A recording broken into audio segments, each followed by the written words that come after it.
Hello everyone, I am Mrs. Sangeeta Patil, your English educator and welcome to my YouTube channel. आज हम clauses topic पढ़ेंगे जिसे पद समूह भी कहा जाता है। इस टॉपिक से सभी हमेशा हम डरते हैं और ये हमारी समझ में आता नहीं है, परंतु आज का वीडियो देखने के बाद आपको ये टॉपिक बहुत अच्छे से समझ में आ जाएगा। So let's start. Now what is clause? अब ये क्लॉज होता क्या है? A clause is a group of words that includes a subject and a verb. तो क्लॉज एक शब्दों का समूह है जिसमें एक सब्जेक्ट होता है और एक वर्ब होती है। For example, I begin to study when my father scolded me. इसमें आई बिगेन टू स्टडी एक क्लॉज है जिसमें सब्जेक्ट है आई और वर्ब है इसमें बिगेन या चालू करना। फिर इसमें दूसरा क्लॉज है when my father scolded me, इसमें सब्जेक्ट है माई फादर और स्कोल्डेड है इसमें वर्ब। तो ये दोनों क्लॉजेज हैं। Now types of clauses. So see this example. You may go wherever you like. You may go, तुम जा सकते हो। इस सेंटेंस का मीनिंग कंप्लीट है, तो इसे हम इंडिपेंडेंट क्लॉज कहेंगे, जिसे मेन क्लॉज या प्रिंसिपल क्लॉज भी कहा जाता है। मीन्स जो सेंटेंस अपने आप में पूर्ण है उसे इंडिपेंडेंट क्लॉज कहा जाता है। ये वाला क्लॉज ज़्यादा करके सेंटेंस के शुरू में ही दिया रहता है, means mostly given in the beginning. अब इसका जो सेकंड पार्ट है वेरेवर यू लाइक, जहाँ भी तुम चाहो, ये सेंटेंस कंप्लीट नहीं है, ये हमें कुछ अधूरा सा लगता है, तो इसे डिपेंडेंट क्लॉज कहा जाता है। मीन्स जो दूसरों पर डिपेंड है, इसे हम सबऑर्डिनेट क्लॉज भी कहते हैं। तो क्लॉज दो टाइप का है, इंडिपेंडेंट क्लॉज और डिपेंडेंट क्लॉज। इंडिपेंडेंट क्लॉज को मेन क्लॉज या प्रिंसिपल क्लॉज भी कहते हैं और डिपेंडेंट को सबऑर्डिनेट क्लॉज भी कहा जाता है। अब ये जो सबऑर्डिनेट क्लॉज है ये तीन टाइप के होते हैं। फर्स्ट इज नाउन और नॉमिनल क्लॉज, इसमें जो ग्रुप ऑफ वर्ड्स है वो नाउन का काम करते हैं। सेकंड इज एडजेक्टिव और रिलेटिव क्लॉज, ये नाउन के बारे में बताते हैं। And third is adverbial clause, tells about verb, ये वर्ब के बारे में बताते हैं। तो नाउन या नॉमिनल क्लॉज नाउन का काम करेंगे, एडजेक्टिव और रिलेटिव क्लॉज नाउन के बारे में बताएंगे और एडवर्बियल क्लॉज वर्ब के बारे में बताएंगे। Now types of questions which can be given in the examination. अब क्लॉज से रिलेटेड क्वेश्चन पेपर में तीन तरह से आ सकता है। First is underline the noun clause, adjective clause और एडवर्बियल क्लॉज। तो पहला टाइप का क्वेश्चन है जिसमें क्लॉज को अंडरलाइन करना पड़ेगा। तो सेंटेंस दिया रहेगा और उस सेंटेंस में हमें बताना पड़ेगा कि नाउन क्लॉज कितना है या एडजेक्टिव क्लॉज कितना है या एडवर्बियल क्लॉज कितना है। इसकी सीधी सी ट्रिक है कि सेंटेंस में जहाँ भी कंजंक्शन लगा रहेगा, कंजंक्शन से आगे का पूरा उसमें क्लॉज हो जाएगा। तो कंजंक्शन इसमें दैट है, so that I am a doctor, ये हो जाएगा इसका नाउन क्लॉज या एडजेक्टिव क्लॉज या एडवर्बियल क्लॉज। मीन्स कोई भी सेंटेंस में कंजंक्शन से आगे का जितना भी रहेगा वो हो जाएगा clause. So first type is underline the type of clause. जो भी क्लॉज का नाम लिखा है उसको सेंटेंस में अंडरलाइन करना है, तो इसके लिए हम कंजंक्शन देख लेंगे और कंजंक्शन से उसके आगे का पूरा अंडरलाइन कर देंगे। Second type, combine the sentences using who और रिलेटिव क्लॉज। दूसरा टाइप है जिसमें क्लॉज का नाम दिया रहेगा और उस क्लॉज को यूज़ करके दो सेंटेंस को कंबाइन करना पड़ेगा। सेंटेंस कंबाइन करने के लिए आप मेरा कंजंक्शन वाला वीडियो भी देख सकते हैं कि सेंटेंस को कैसे कंबाइन करना है। For example, the boy is wearing a red cap, the boy is my cousin. इसको हु से कंबाइन करना है या रिलेटिव क्लॉज से कंबाइन करना है। कई बार सिर्फ क्लॉज का नाम दिया रहता है तो वहाँ कंजंक्शन अपने मन से लगाना है, या डायरेक्ट कंजंक्शन भी दिया रहता है। तो इसमें द बॉय को पहले लेंगे, इसके बाद हु लगाएंगे, फिर इसमें क्वालिटी लेंगे is wearing a red cap, इसके बाद ये द बॉय को यहाँ से हटा देंगे क्योंकि ये रिपीट हो रहा है, और फिर उसके बाद जो रिलेशन बताया जा रहा है इज़ माई कज़िन, इसको ले लेंगे। So the boy who is wearing a red cap is my cousin.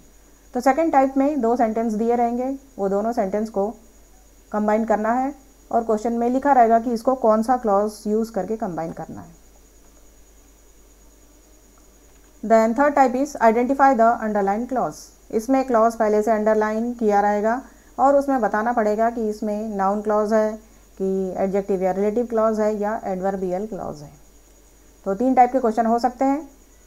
First type में क्लॉज का नाम दिया रहेगा, उसको अंडरलाइन करना है। सेकेंड टाइप में दो सेंटेंस दिए रहेंगे और कोई भी क्लॉज का नाम दिया रहेगा, वो क्लॉज यूज़ करके वो दोनों सेंटेंस को कंबाइन करना है।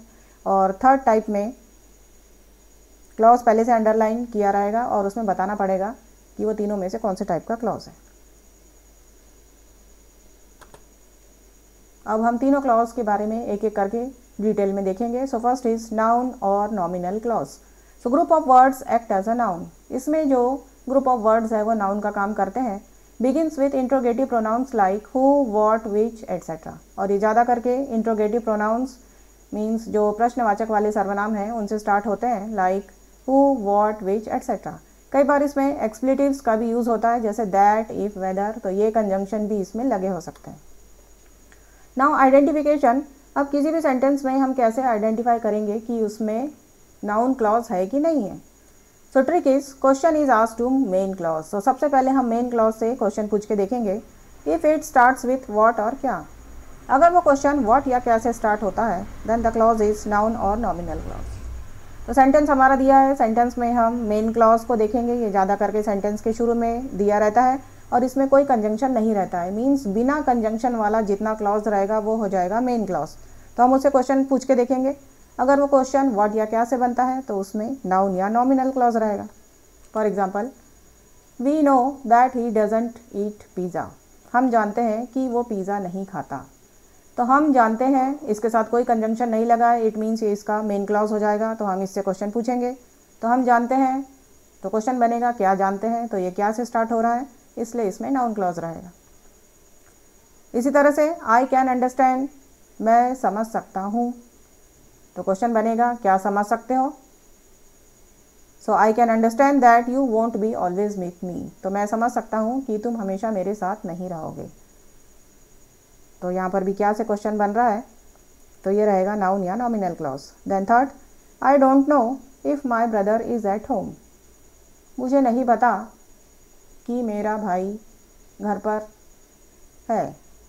अब यहाँ पर मेन क्लॉज है आई डोंट नो, क्योंकि इसमें कोई कंजंक्शन नहीं है। तो आई डोंट नो, मुझे नहीं पता, तो इसका क्वेश्चन बनेगा क्या नहीं पता, या हम क्वेश्चन पूछेंगे कि क्या नहीं पता।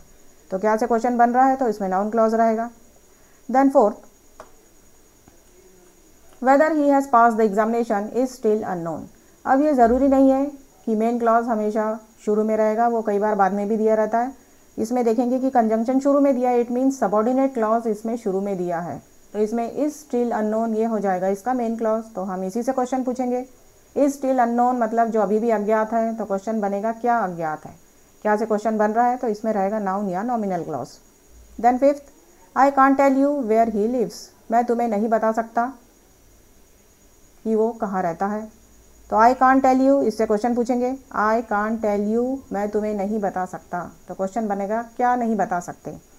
फिर क्या से क्वेश्चन बन रहा है, तो इसमें रहेगा नाउन या नॉमिनल क्लॉज। तो इस तरीके से हम नाउन या नॉमिनल क्लॉज पहचान सकते हैं। देन सेकंड इज एडजेक्टिव और relative clause. Gives information about noun. अब ये वाला जो क्लॉज है नाउन के बारे में इंफॉर्मेशन देता है and begins with relative pronouns like who, that, which, where, when, whose etcetera. और ये सभी कंजंक्शन या रिलेटिव प्रोनाउंस हमें देखने के लिए मिलते हैं। अब इस क्लॉज को हम कैसे पहचानेंगे। सो इसकी ट्रिक है question is asked to main clause. तो सबसे पहले हम वही करेंगे, पहले मेन क्लॉज से क्वेश्चन पूछ के देखेंगे if it does not start with what और क्या। अब व्हाट या क्या से अगर उसमें क्वेश्चन नहीं बन रहा है देन सी सबऑर्डिनेट क्लॉज, तब हम उसका सबऑर्डिनेट क्लॉज देखेंगे। If subordinate clause gives information about noun, और ये जो सबऑर्डिनेट क्लॉज है अगर नाउन के बारे में कुछ भी बताता है या नाउन की इंफॉर्मेशन देता है या नाउन की क्वालिटी बताता है, तो उसमें जो क्लॉज रहेगा वो हो जाएगा एडजेक्टिव या रिलेटिव क्लॉज। तो व्हाट या क्या से अगर क्वेश्चन नहीं बन रहा है तो हम सबऑर्डिनेट क्लॉज को देखेंगे, और अगर वो नाउन के बारे में बताता है या नाउन के बारे में इंफॉर्मेशन देता है तो उसमें हो जाएगा एडजेक्टिव और relative clause. For example, that's the man who bought my house. ये वही आदमी है जिसने मेरा घर खरीदा था। अब ये वही आदमी है, तो क्वेश्चन बनेगा कौन सा आदमी है। यहाँ क्वेश्चन बन रहा है कौन सा से, क्या से क्वेश्चन नहीं बन रहा है, इट मीन्स इसमें नाउन क्लॉज नहीं है। तो हम इसका सबऑर्डिनेट क्लॉज देखेंगे। सबऑर्डिनेट इसमें है हु बॉट माई हाउस, जिसने मेरा घर खरीदा था। तो ये बताया जा रहा है मैन के बारे में। अब मैन इसमें नाउन है, नाउन मीन्स किसी भी पर्सन, प्लेस, एनिमल या थिंग का नाम। तो मैन इसमें नाउन है, मीन्स जो सबऑर्डिनेट क्लॉज है वो नाउन के बारे में बता रहा है, तो इसमें हो जाएगा एडजेक्टिव या रिलेटिव क्लॉज। तो इस तरीके से हम कोई भी सेंटेंस में पहचान सकते हैं कि उसमें कौन सा क्लॉज है। Then second, the horse which John was riding is very beautiful. अब मेन क्लॉज कई बार दो पार्ट्स में भी दिया रहता है, जैसे यहाँ पे द हॉर्स इधर दिया है और इसका बाकी का पोर्शन इधर दिया है, इज़ वेरी ब्यूटीफुल। और ये जो दिया है कंजंक्शन के साथ विच जॉन वॉज राइडिंग, ये है इसका subordinate clause. So the horse is very beautiful, घोड़ा बहुत सुंदर है। तो क्वेश्चन बनेगा कि घोड़ा कैसा है, तो क्वेश्चन बन रहा है कैसा से, तो नाउन क्लॉज इसमें नहीं रहेगा। तो इसका सबऑर्डिनेट क्लॉज देखेंगे, विच जॉन वॉज राइडिंग, जॉन जिसकी सवारी कर रहा था। तो जॉन किसकी सवारी कर रहा था, घोड़े की, मीन्स घोड़े के बारे में इसमें बताया जा रहा है। घोड़ा एक नाउन है, एक जानवर का नाम है, तो नाउन के बारे में इसमें बताया जा रहा है, तो ये हो जाएगा एडजेक्टिव या relative clause. Then third, we found the forest where I use to go. हमने वो जंगल ढूंढ लिया है जहाँ मैं जाया करता था। तो हमने वो जंगल ढूंढ लिया है, तो क्वेश्चन बनेगा कौन सा जंगल ढूंढ लिया है, तो क्या से इसमें नहीं बन रहा है, तो नाउन क्लॉज नहीं रहेगा। अब इसका सबऑर्डिनेट क्लॉज है, where I use to go, जहाँ मैं जाया करता था। तो ये जंगल के बारे में बताया जा रहा है कि जहाँ मैं जाया करता था।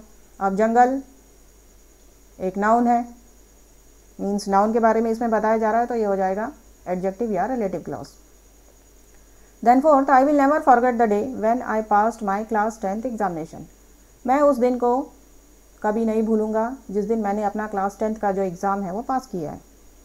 अब आई will never forget the day, मैं उस दिन को कभी नहीं भूलूंगा, तो क्वेश्चन पूछ के देखेंगे किस दिन को कभी नहीं भूलूंगा। तो यहाँ क्वेश्चन बन रहा है किस से, तो क्या से नहीं बन रहा है, तो नाउन क्लॉज तो रहेगा नहीं। तो ये सबऑर्डिनेट को देखेंगे, when I passed my class 10th examination, जब मैंने अपना क्लास 10th का एग्ज़ाम पास किया।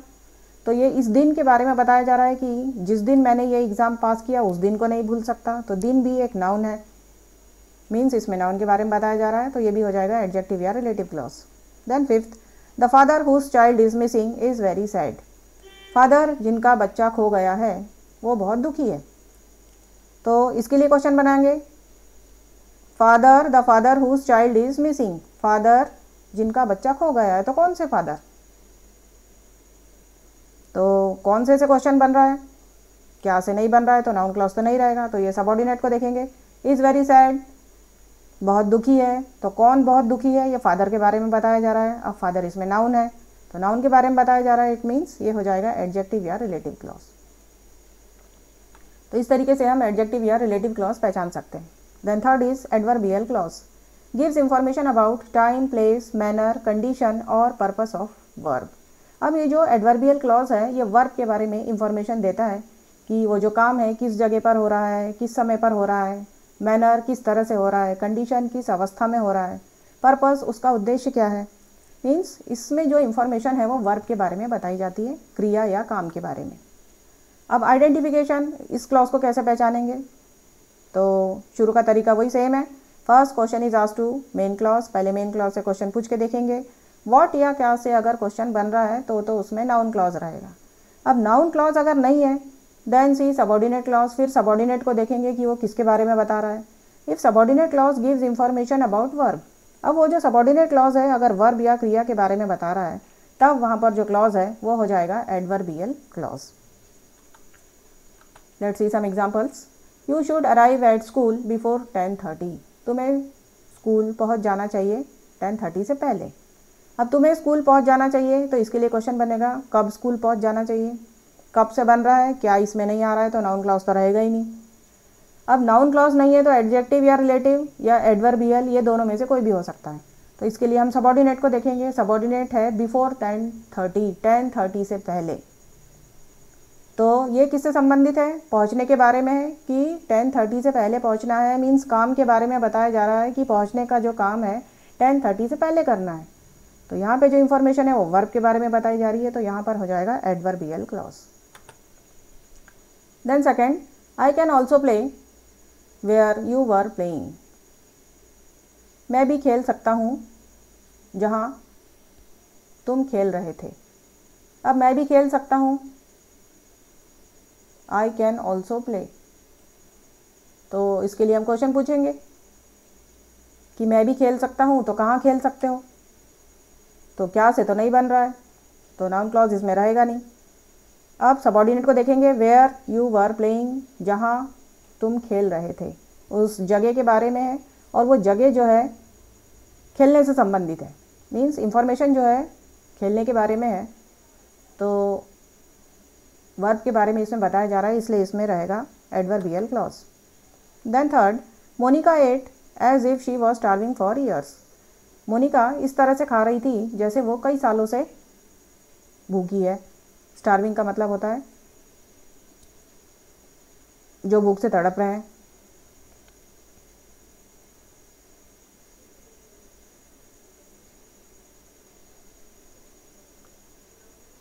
तो इसमें नाउन क्लॉज तो नहीं है, और ये जो इंफॉर्मेशन है खाने के बारे में बताई जा रही है, तो इसमें हो जाएगा एडवर्बियल क्लॉज।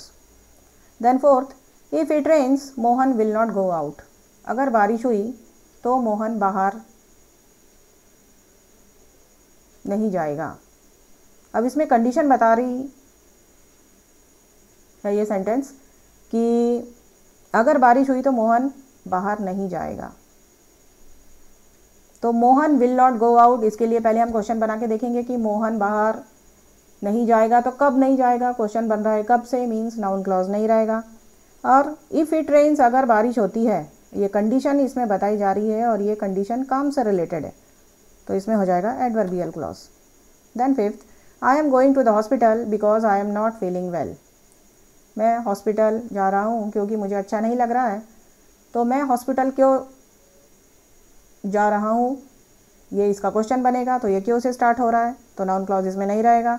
अब इसका सबऑर्डिनेट क्लॉज है because I am not feeling well, क्योंकि मुझे अच्छा नहीं लग रहा है। तो ये हॉस्पिटल जाने वाला जो काम है उसके बारे में बता रहा है, मीन्स वर्ब के बारे में बता रहा है, तो इसमें हो जाएगा adverbial clause. We eat food so that we may live. हम खाना खाते हैं ताकि हम जीवित रह सकें। वी ईट फूड, इसके लिए क्वेश्चन, हम खाना खाते हैं तो हम खाना क्यों खाते हैं, क्यों से बन रहा है, क्या से नहीं बन रहा है, तो नाउन क्लॉज इसमें नहीं रहेगा। तो हम जल्दी से इसका सबऑर्डिनेट क्लॉज देख लेंगे, so that we may live, ताकि हम जीवित रह सकें। अब ये जो इंफॉर्मेशन है खाने के बारे में बताई जा रही है कि हम खाना क्यों खाते हैं, ताकि हम जीवित रह सकें, खाने से रिलेटेड है ये, तो इसमें काम के बारे में बताया जा रहा है, इसलिए इसमें रहेगा एडवर्बियल क्लॉज। तो इसमें वर्ब के बारे में जो इन्फॉर्मेशन है वो बताई जाती है, मीन्स उसका टाइम हो सकता है, उसका प्लेस हो सकता है, उसका मैनर या तरीका, उसका कंडीशन कि किस अवस्था में वो हो रहा है, उसका रीज़न, कोई कारण उसमें हो सकता है, उसका पर्पस या उद्देश्य भी इसमें हो सकता है। Now what is the trick for identification of clauses. अब कोई भी सेंटेंस अगर दिया हुआ है तो हम जल्दी से कैसे पहचान सकते हैं कि इसमें कौन सा क्लॉज है, तो उसके लिए ट्रिक है, सेम वही ट्रिक एक बार हम रिवाइज करेंगे कि first is question is asked to main clause. सबसे पहले हम मेन क्लॉज से क्वेश्चन पूछ के देखेंगे, अगर वो व्हाट या क्या से चालू होता है, if it starts with what और क्या, then the clause is noun और नॉमिनल क्लॉज। तो क्वेश्चन अगर व्हाट या क्या से बनता है तो नाउन या नॉमिनल क्लॉज रहेगा, और व्हाट या क्या छोड़ के अगर दूसरा कोई क्वेश्चन वर्ड उसमें आ रहा है तो उस कंडीशन में हम उसका सबऑर्डिनेट क्लॉज देखेंगे। If it does not start with what और क्या, then see subordinate clause. And if subordinate clause gives information about noun, और ये जो सबऑर्डिनेट क्लॉज है अगर नाउन के बारे में इंफॉर्मेशन देता है तो वो हो जाएगा एडजेक्टिव या रिलेटिव क्लॉज। ये इसका सेकंड केस हो गया। अब सबऑर्डिनेट क्लॉज अगर नाउन के बारे में इंफॉर्मेशन नहीं दे रहा है, then if subordinate clause gives information about verb, अगर वो वर्ब के बारे में या काम के बारे में इंफॉर्मेशन दे रहा है, then the clause is adverbial clause. तो तीन केसेस है इसमें। क्वेश्चन अगर व्हाट या क्या से बन रहा है तो नाउन या नॉमिनल क्लॉज रहेगा, इसके लिए हम मेन क्लॉज से क्वेश्चन पूछेंगे। और अगर व्हाट या क्या से क्वेश्चन नहीं बन रहा है तब हम सबऑर्डिनेट क्लॉज को देखेंगे कि वो किसके बारे में इंफॉर्मेशन या जानकारी दे रहा है। अगर वो इंफॉर्मेशन जो है वो नाउन के बारे में है तो उसमें रहेगा एडजेक्टिव या रिलेटिव क्लॉज, क्योंकि एडजेक्टिव जो है वो नाउन की क्वालिटी बताता है। और अगर उसमें वर्ब के बारे में इंफॉर्मेशन मिलती है तो उसमें रहेगा एडवर्बियल क्लॉज, क्योंकि एडवर्ब जो है वो वर्ब की क्वालिटी बताता है। तो इस तरीके से हम कोई भी सेंटेंस में बहुत आसानी से पहचान सकते हैं कि उसमें कौन सा क्लॉज है। So my dear students, I am sure that कि आपको क्लॉज टॉपिक बहुत अच्छे से समझ में आ गया होगा, और इससे रिलेटेड अगर आपको कोई भी कन्फ्यूजन है या कोई प्रॉब्लम है तो आप कमेंट करके मुझे बता सकते हैं। So we will meet in the next video with a new topic. Till then keep smiling and watching my channel. Thank you and have a nice day.